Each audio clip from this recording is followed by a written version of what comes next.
De retour dans l'Africa Newsroom, notre invité Raymond Chiang ainsi que nos éditorialistes Jean-Marie Bitomo et Malika Cher sont toujours avec nous. Et le roi du Maroc, Mohamed VI, en tournée africaine jusqu'au 23 mai. Le Sénégal en est la première étape, suivront la Côte d'Ivoire, le Gabon et la Guinée-Bissau. À l'instar des précédentes tournées africaines du roi marocain, ces visites ont un fort enjeu économique et visent à dynamiser la coopération sud-sud. Un sujet de Birama Saounera. Le roi Mohamed VI du Maroc débute ce mercredi 20 mai 2015 un périple africain. Il s'agit là de la troisième tournée africaine du souverain marocain en 3 ans. Première étape de ce périple, le Sénégal. Les accords de partenariat entre le royaume chérifien et le Sénégal se sont succédés depuis 2001, date de la première visite du roi Mohamed VI. Pour les observateurs, cette visite du roi marocain entre dans le cadre du renforcement de la coopération bilatérale entre les deux pays. Le Maroc est bouge énormément, il fait énormément de choses dans le domaine de l'économie dans les pays qu'il va visiter. Les Marocains ont décidé d'investir certes l'Europe, mais aussi d'investir les marchés africains pour prendre des positions là aujourd'hui. Et le roi du Maroc est un petit peu venu faire le tour de tous ces investissements-là dans ces différents pays africains, entre autres le Sénégal. Après le Sénégal, la tournée africaine du roi Mohamed VI se poursuivra en Côte d'Ivoire. Avec ce pays, le royaume chérifien entretient des partenariats dans plusieurs domaines. En février 2014, le roi Mohamed VI a lancé plusieurs projets, parmi eux les travaux de construction d'une usine de fabrication d'emballage à Yopougon, en plein cœur d'Abidjan. C'est la 3e fois qu'il viendra à Abidjan. En temps, le chef de l'État ivoirien s'est rendu au Maroc et la coopération entre la Côte d'Ivoire et le Maroc va grandissant. Le dernier salon de l'agriculture en Côte d'Ivoire, le Maroc était payé à l'honneur. Donc, il faut s'attendre à ce que les investissements du Maroc en Côte d'Ivoire se renforcent et se consolident. La Guinée-Bissau et le Gabon accueilleront également le roi marocain dans le cadre de ces périples africains. Au cours de ces visites, le souverain marocain aura des entretiens avec les présidents de ces pays et présidera les cérémonies de signature d'accords bilatéraux ainsi que le lancement de projets de coopération. Depuis 2010, les investissements du Maroc en Afrique s'élèvent à 1,5 milliard d'euros. Alors Malik, on sent le Maroc particulièrement présent ces dernières années en Afrique subsaharienne. Oui, il faut, je pense, saluer l'activisme de Mohamed VI dans cette région. Le roi du Maroc a bien compris que quand on ne peut pas avoir une influence sur le plan politique, bon, je vais modérer mon propos, mais on passe par la diplomatie sur le plan économique. Donc c'est ce qu'est en train de faire le Maroc. Et le Maroc a raison de le faire puisque ces économies subsahariennes, notamment la Côte d'Ivoire, là en particulier, sont des économies dynamiques. Le Sénégal, bien sûr, on connaît les longues relations qu'entretiennent le Sénégal avec le Maroc depuis longtemps. Ce sont des relations fraternelles et qui marchent. Donc le Maroc a investi, commence à investir, mais a pris un peu de pied certaines puissances de la région sur ce créneau-là, notamment en investissant dans le secteur bancaire qui est en pleine ébullition dans cette partie de l'Afrique. Je pense que le rôle du Maroc est à imiter, notamment comme l'Algérie devrait prendre l'exemple sur le Maroc sur ce plan-là. Je pense que les pays du Nord vont être amenés à investir davantage. Les pays d'Afrique du Nord vont être amenés... Est-ce qu'on peut dire que le Maroc et l'Algérie se disputent l'influence en Afrique subsaharienne? Oui, il y a cette guéguerre, je dirais, qui est en train de se mettre en place entre le Maroc et l'Algérie. L'Algérie a ce poids politique en Afrique subsaharienne. On connaît son rôle dans la résolution du conflit au Mali. Donc le rôle de l'Algérie a été déterminant, a été salué par le continent africain et par la communauté internationale. Donc le Maroc est un peu bloqué sur ce volet-là, sur le volet politique. Il lui reste le volet économique. Et pour justement avoir de l'influence sur ces pays-là, tout président, tout chef d'État sait qu'il faut passer parfois par la diplomatie économique pour avoir un peu plus d'influence et pourquoi pas justement jouer un rôle politique plus tard plus prépondérant. Monsieur Chiang, comme l'a très bien souligné Malik, c'est vrai qu'on ne peut que saluer cet activisme marocain en Afrique subsaharienne puisque ça permet de dynamiser la coopération sud-sud et c'est ce dont a besoin l'Afrique aujourd'hui. La présence marocaine en Afrique subsaharienne, quand même, ne remonte pas à hier. C'est une coopération assez ancienne, mais qui a besoin, comme ça, d'être relancée au gré de l'actualité, au gré des enjeux, disons, économiques et de la situation, disons, mondiale. Le Maroc a une situation privilégiée compte tenu des accords qu'elle entretient avec l'Union européenne, et je pense que elle peut être une bonne porte d'entrée, disons, pour les pays, disons, qui ont besoin, disons, d'exporter, qui ont besoin, disons, de performer dans la recherche, et je crois qu'au niveau universitaire, et ces coopérations-là existent, et je crois que la tournée, disons, de souverain chérifien, disons, est plutôt très très bienvenue et contribue justement à ce que les relations ne soient plus toujours axées, disons, nord-sud ou maintenant Afrique-Chine, et qu'il existe aussi que les pays africains multiplient les partenariats, notamment entre les différents pays africains. Et le Maroc, qui est quand même, disons, en une très bonne situation économique, pourrait en faire profiter les autres pays africains. Alors, Jean-Marie, ce n'est pas un peu compliqué d'occuper le terrain pour le Maroc quand on sait que le Royaume ne fait pas partie de l'Union africaine ? Vous avez les deux dimensions que Malik a soulignées tout à l'heure. Vous avez la dimension politique et la dimension économique. Vous me direz, on a insisté tout à l'heure en se disant que le politique mène, si vous voulez, c'est le politique qui mène les affaires. Mais dans une seconde phase, l'économique aussi, puisque nos populations ont besoin, c'est-à-dire d'avoir des revenus, un pouvoir d'achat. Donc ça voudrait dire quoi? Comme Malik le disait tout à l'heure, la dimension historique de l'Algérie est liée, c'est un lien historique qui est très très ancien dans la mesure où on sait que l'Algérie a beaucoup participé, aidé les pays d'Afrique subsaharienne et tout, si vous voulez, alors la conquête des indépendances et tout ce qui s'ensuit. Donc l'Algérie se concentre sur son point fort qui est le niveau politique. Mais c'est dommage, si vous voulez, Amira, je dirais là-dessus, au niveau économique, parce que l'Algérie, en fait, dispose beaucoup plus de capacités et de potentialités en termes, si vous voulez, de fonds pour pouvoir investir dans les pays de l'Afrique subsaharienne par rapport au Maroc. Donc le Maroc, si vous voulez, c'est une coopération qui est effectivement ancienne, mais le Maroc, vous savez, la nature a horreur du vide. Vous avez les deux grands d'Afrique du Nord, si vous voulez, qui sont l'Algérie et l'Égypte, qui auraient pu aussi jouer ce rôle-là. Ces deux pays-là, si vous voulez, sont pour l'instant limités.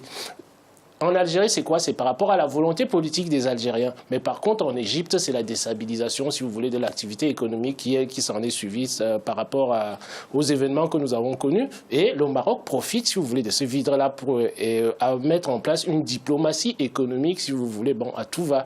Donc, je trouve qu'au niveau de la coopération, c'est ce dont nous parlons toujours là, c'est une très très bonne chose parce que je pense que les pays qui ont un potentiel là-dessus, qui sont les trois grands, si vous voulez, en Afrique, en espérant, la Libye, on ne sait pas ce que ça donnera, qui sont le Maroc, l'Algérie, l'Égypte, qui peuvent, si vous voulez, en termes de coopération, même un petit pays comme la Tunisie, les Tunisiens se placent relativement très très bien en Afrique parce qu'ils ont une expertise dans certains domaines, une expertise qui est relativement variée. Donc cette coopération sud-sud-là, moi je l'appelle de mes voeux depuis très très longtemps, dans la mesure où on sait que dans le cas des investissements, on voit seulement les chiffres. Mais le problème qu'il y a derrière ça, nous parlons toujours des stratégies et des mises en place, si vous voulez, des investissements ou des stratégies. Donc, qu'est-ce qui se passe? Un pays comme la Tunisie peut apporter son expertise et être tout à fait à la hauteur et apporter aux autres pays ce qu'il faut.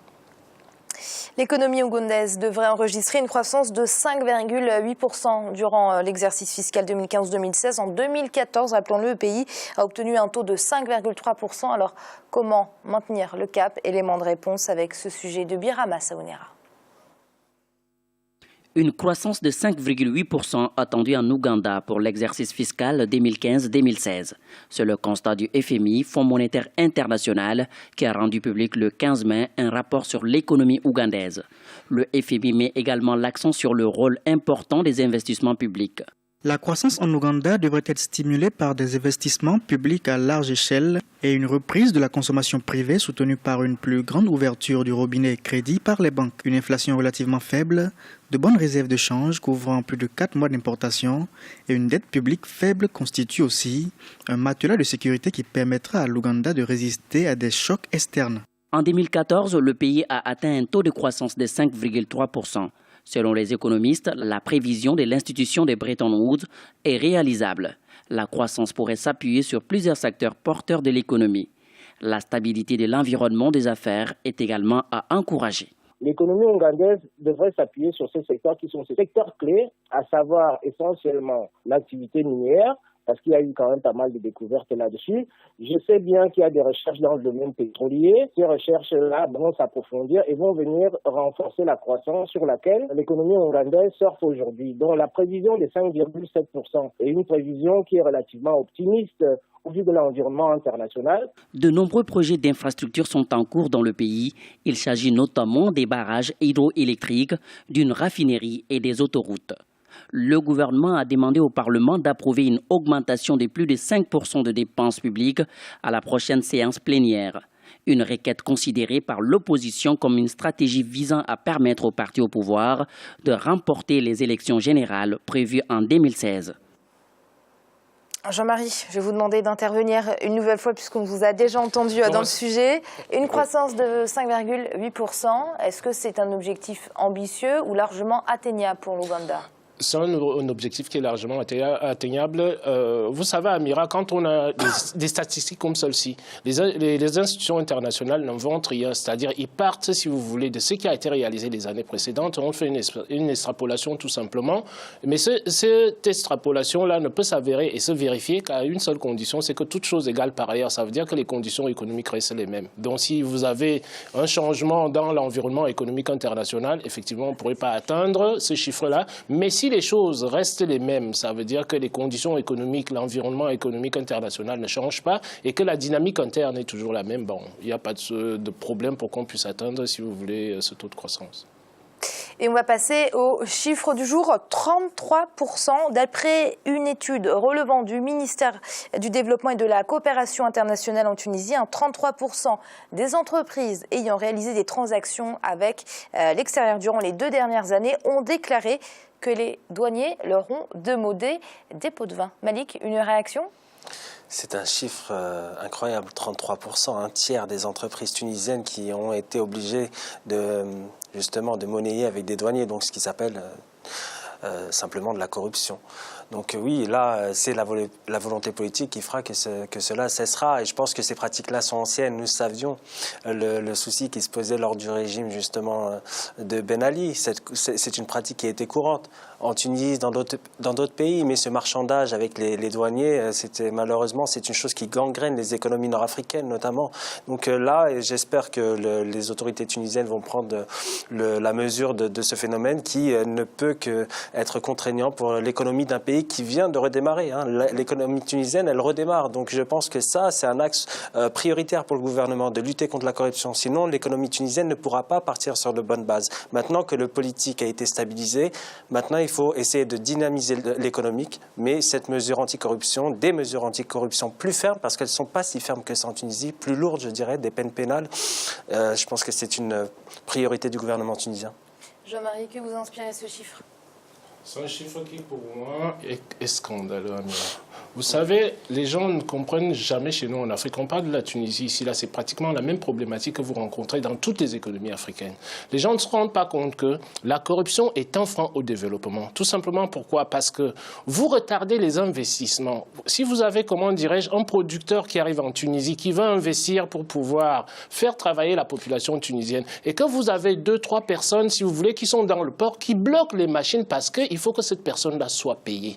C'est proprement scandaleux dans la mesure où la personne ne voit que son intérêt personnel, alors qu'un douanier est là pour faire quoi ? Pour servir l'intérêt général et surtout l'intérêt public.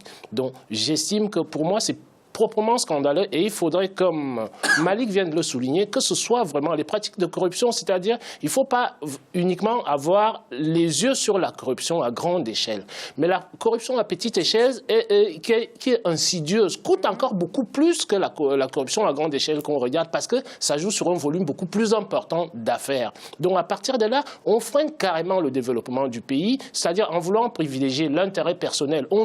Quelqu'un oublie aujourd'hui que oui, mes enfants, on regarde toujours à court terme, comme je dis en Afrique, on regarde que oui, moi, il me faut avoir quelque chose dans la poche pour nourrir mon enfant aujourd'hui. Mais votre enfant, si vous voulez, quand il aura 15, 20, 30 ans demain pour faire ses études universitaires, qu'est-ce qu'il doit construire ces écoles-là? Qu'est-ce qu'il doit construire les centres de santé? C'est cet argent de l'État-là que les gens qui ont une vision court-termiste freinent et bloquent le développement dans certains États, comment dire, des pays africains. Donc pour moi, c'est un chiffre qui est proprement scandaleux, Amira.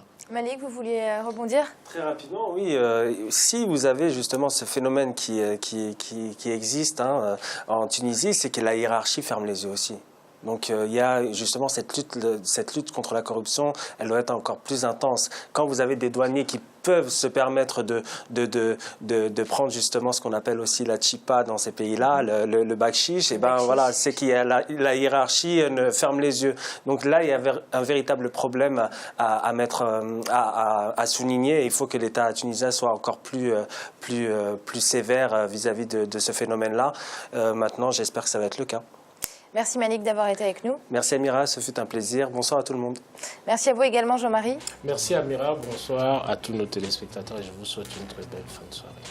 Et merci à vous également Monsieur Cheng d'avoir été avec nous ce soir. Je rappelle que vous êtes consultant en coopération décentralisée. Merci. Merci Amira, merci à tous et merci pour votre invitation. Et c'est donc la fin de cette émission, mais l'Africa Newsroom, ce n'est pas fini puisqu'on se retrouve demain pour une semaine spéciale Cameroun. Je vous le rappelle, le thème du jour sera consacré aux initiatives privées de transformation locale de produits agricoles. À très vite.